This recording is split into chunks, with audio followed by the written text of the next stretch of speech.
My fiancé said at couples counseling, "He's too plain, I only stayed because being single at my age is depressing." She laughed as if it was a joke. I didn't say a word, just let her keep talking.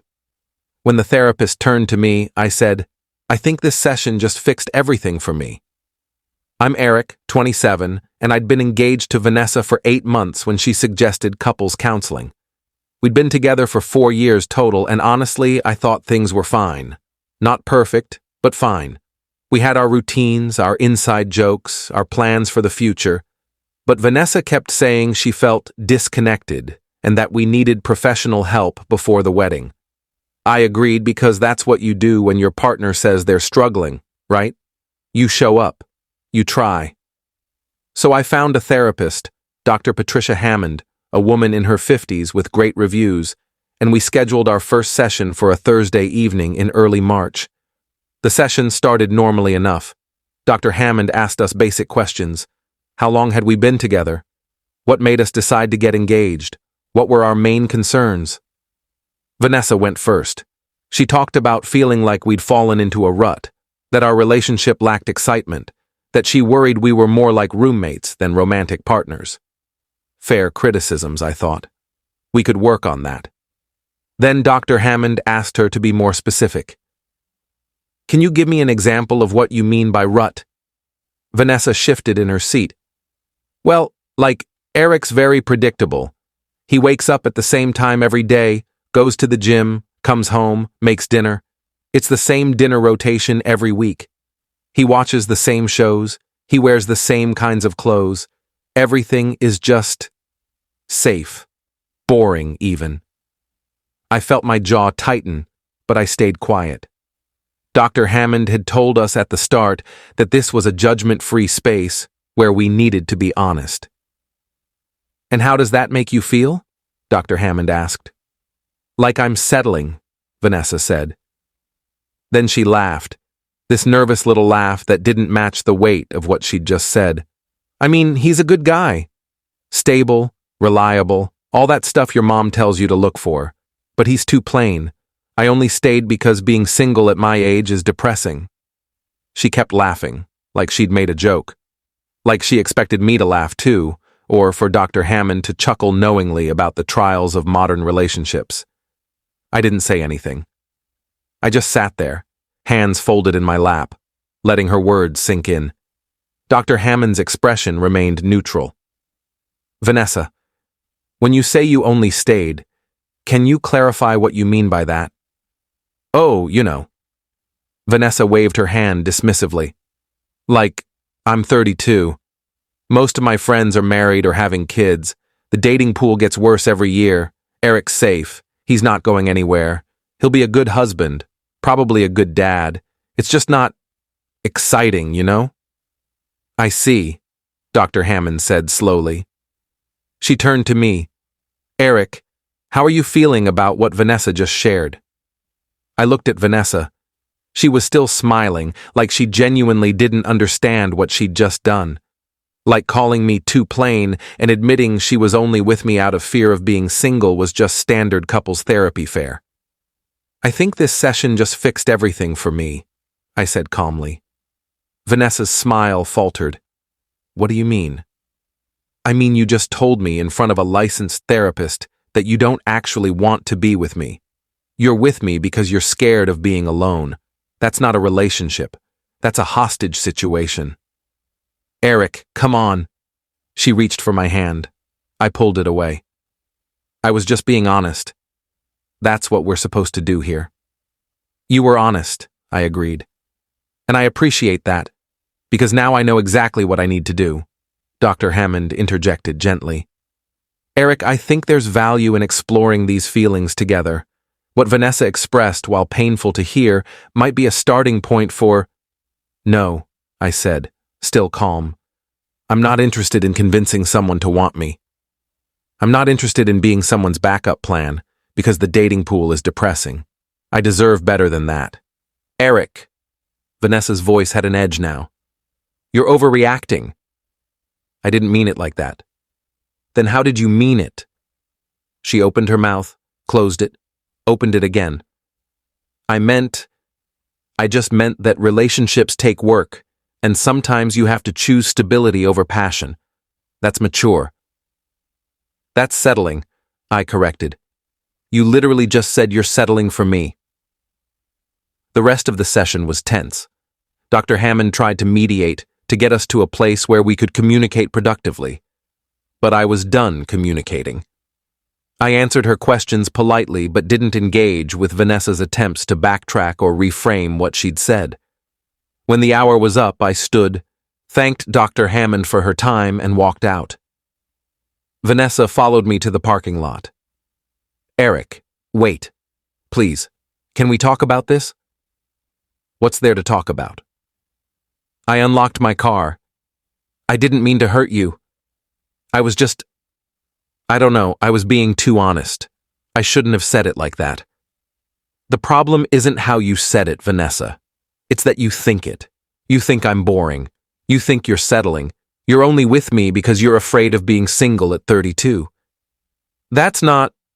She stopped herself. Okay, maybe I do feel some of those things sometimes. But every couple has doubts. Every relationship has moments where you wonder if this is really it. That's not the same as being with someone because you're scared to be alone. So what, you're just going to throw away 4 years over one therapy session? You threw away 4 years the moment you admitted you don't actually want to be here. I got in my car. She stood there in the parking lot, arms crossed, watching me drive away. Update 1. I drove to my buddy Kevin's place. He opened the door, took one look at my face, and said, "What happened?" I told him everything. The therapy session, Vanessa's comments, the way she'd laughed like it was all just a funny observation instead of a devastating confession. "Jesus," Kevin said when I finished. "That's brutal, man." The worst part is I don't even think she realizes how bad it was. She kept acting like I was overreacting. "What are you going to do?" "End it," I said simply. "What else is there to do? I'm not going to marry someone who thinks I'm boring and is only with me out of fear. Do you need a place to stay?" "Nah, the apartment's mine. She moved in with me a year ago. I'll tell her to move out." I spent the night at Kevin's anyway, just to clear my head. Vanessa called me 11 times. I didn't answer. She texted me variations of, "Please call me and we need to talk about this," and "You're being unreasonable." I turned my phone off around midnight. The next morning, I went back to the apartment while Vanessa was at work. I packed all her stuff, clothes, toiletries, the decorative pillows she'd insisted we needed, all of it, into boxes and suitcases. Then I called her.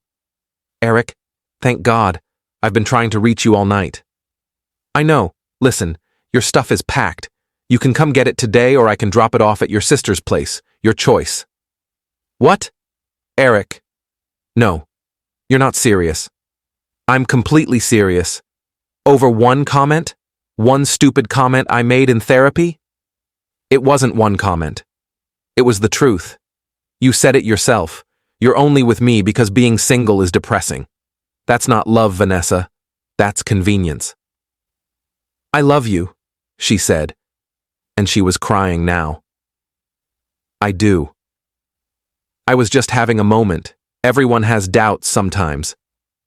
Having doubts is normal. Building a relationship on fear of being alone isn't. Come get your stuff. "Eric, please. Can we at least talk in person? Please?" Against my better judgment, I agreed. She showed up an hour later, eyes red from crying. We sat in the living room, me on the couch, her on the chair across from me. The boxes of her belongings were stacked by the door like a wall between us. "I'm sorry," she started. "I'm so sorry. I didn't mean any of it. I was just nervous, and I said stupid things." "You weren't nervous. You were honest. Maybe too honest, but honest. People say things they don't mean all the time. Do you think I'm boring?" She hesitated. That hesitation told me everything. "Sometimes," she admitted quietly. "But that's not a bad thing. Boring is stable. Boring is safe. Boring is not what you build a marriage on. We have a good life together, Eric. We're compatible. We want the same things. That matters more than excitement. You're right, I said. We are compatible. But you don't want me. You want the life I can give you. There's a difference. That's not fair. Isn't it? When's the last time you looked at me like you were excited to see me? When's the last time you initiated anything between us? A date, a conversation, anything? She didn't answer. You know what I realized last night? I continued. For the past year, maybe longer, I've been the only one actually trying. I plan our dates. I make dinner. I ask about your day. I try to make you laugh, and you just exist next to me. You tolerate me. That's not true. Name one thing you've planned for us in the last 6 months. One surprise, one date night, one gesture that showed you were thinking about me. She stared at her hands. I can't do this anymore, I said. I can't be with someone who sees me as a backup plan. What about the wedding? The deposits? I'll eat the costs. Consider it payment for 4 years of my life. Eric, take your stuff, Vanessa. Please. She left that afternoon, took everything in 2 trips and her sister's SUV, didn't say goodbye, just walked out with the last box and closed the door behind her. Update 2. The first week after she left was weird. The apartment felt too quiet, too empty. I kept expecting to hear her come through the door, to see her shoes by the entrance or her coffee mug in the sink. But it was just me. I called off the wedding. Most of the deposits were non-refundable, which hurt financially. But not as much as marrying someone who thought I was too plain would have hurt long-term. I sent a message to our friends and family explaining that we'd decided to go our separate ways, kept it vague, didn't air any dirty laundry. Vanessa apparently had no such discretion. Kevin told me she'd been posting on social media about toxic masculinity and men who can't handle honest communication. She'd told her friends I'd dumped her over one comment taken out of context. She was painting herself as the victim of an emotionally immature man who couldn't handle couples therapy. Are you going to say something? Kevin asked. Set the record straight? No, I said. Anyone who knows me knows that's not how it went down. Everyone else doesn't matter. But then her sister called me. Eric, it's Melissa. Do you have a minute? I'd always liked Melissa. She was practical, straightforward, the opposite of Vanessa in a lot of ways. Sure. What's up? I need to apologize to you, she said. Vanessa's been staying with me and she's been going on and on about how you overreacted and threw away your relationship over nothing. But I was there when she came home from therapy that night. I heard her on the phone with her friend Kayla. Okay? She was laughing about it, Eric. She was telling Kayla how she'd finally been honest about you being boring and how you'd freaked out and how she'd give you a few days to calm down and then you'd come crawling back because you need her. My stomach turned. She said that? Verbatim. And Kayla asked if she even wanted you to come back, and Vanessa said, Not really, but the wedding's already planned and I'm not starting over at my age. I sat down. Jesus. I told her she was being awful. We got into a huge fight about it. She called me a traitor and said I was taking your side over my own sister's. But Eric, you did the right thing. She doesn't love you. She loves what you represent, stability, marriage, checking boxes. That's not fair to you. Thank you for telling me, I said. Really? I'm sorry you got hurt. You're a good guy. You deserve someone who's excited to be with you, not someone who's just afraid to be alone. After I hung up, I felt this weird mix of vindication and sadness. Vindication because I now knew I'd made the right call. Sadness because 4 years of my life had been spent with someone who saw me as a checkbox on her life plan. Update 3. 2 weeks after the breakup, Vanessa showed up at my apartment. I'd just gotten back from the gym, ironic, given her complaints about my predictable routine, and there she was, sitting on the steps outside my building. We need to talk, she said. We've talked enough. Eric, please. I've been thinking a lot about what happened, about what I said. And I realize I hurt you. I was defensive and I said things I shouldn't have. But I think we can work through this. Dr. Hammond even said, "You're still seeing Dr. Hammond?" "Well, yeah. For individual sessions. She thinks we should try couples therapy again, with both of us in a better headspace." "No." "Eric, Vanessa, your sister told me what you said, about how you were just waiting for me to come crawling back, about how you don't even want me but you're not starting over at your age." Her face went pale. "Melissa told you that?" "She did. So no, I'm not interested in more therapy. I'm not interested in working through this. I'm interested in moving on with my life." She had no right to tell you that. She took it out of context. What context could possibly make that okay? She didn't have an answer. "I was hurt," she said finally. "I was venting to a friend. People say things they don't mean when they're hurt." "You seem to say a lot of things you don't mean," I observed. "How am I supposed to know which version of you is real? The version that loves you?" "The version that loves me wouldn't have said any of those things. Not in therapy, not to her friend, not ever." I walked past her to my building door. "I made a mistake," she called after me. "One mistake. Everyone makes mistakes." "It wasn't one mistake," I said without turning around. "It was a pattern of disrespect that I just finally noticed. And I'm not going back to it." I went inside and didn't look back. Final update. It's been 2 months now. Vanessa stopped trying to contact me about 3 weeks ago.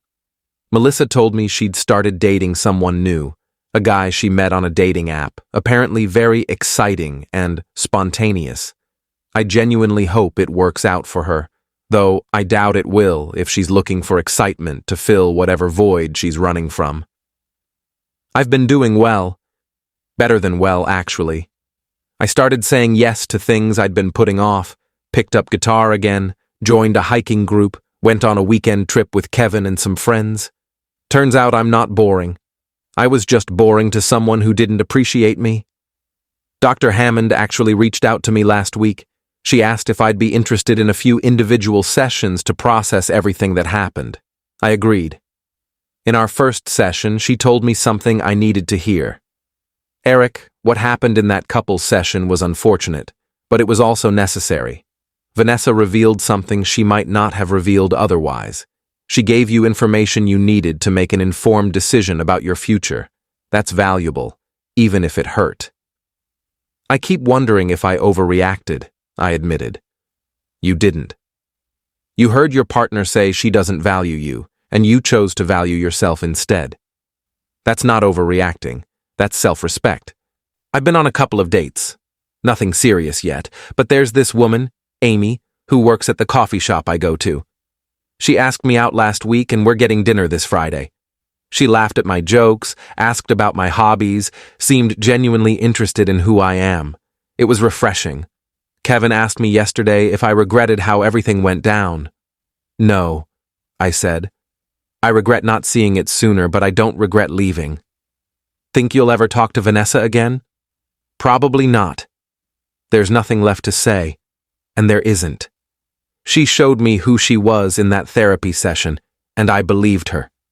Sometimes the kindest thing you can do for yourself is listen when people tell you they don't want you, even if they're not saying it directly. I'm 27. I have time. I have self-respect.